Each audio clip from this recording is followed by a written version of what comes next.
I'm here with Josh Foss of HGTV's Design Star, Brianne Sanchez reporting from Juice at the Des Moines Home and Garden Show, and I'm just going to talk to you, Josh, a little bit about sustainability in the Midwest. I understand you have a firm in St. Paul? Minneapolis, yeah. Minneapolis. So Twin Cities. Okay. And what's it called?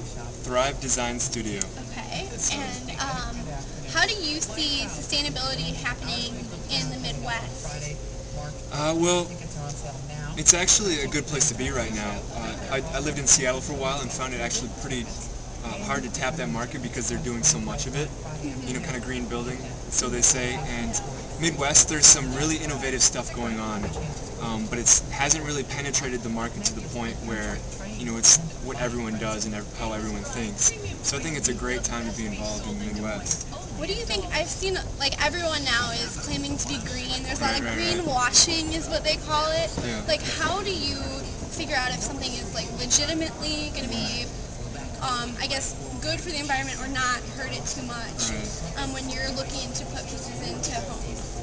Well, that's a really tough question because there is a lot of greenwashing going on, and to kind of break it down, there's no such thing as a green product.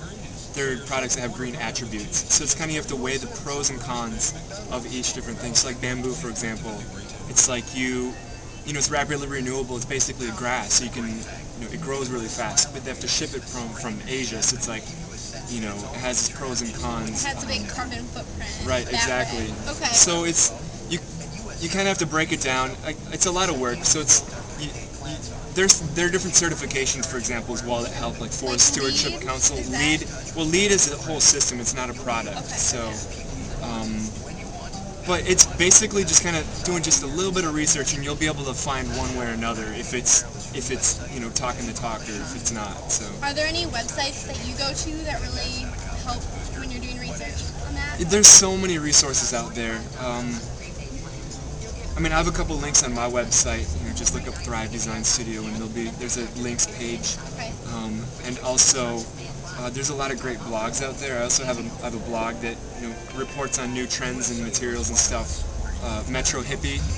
Just do a Google search of that. Okay. Apparently, I'm the Metro Hippie. I kind of threw that together a couple years ago, and people tend to identify like that because it's what I'm trying to represent is basically the whole green movement, but not in the world's heating up and polar bears are dying, doom and gloom type of way, but more this is an opportunity to really make some positive change. It's more as a possibility than a detriment, So I'm trying to be really optimistic about it and introduce things that are really high style and fun and affordable and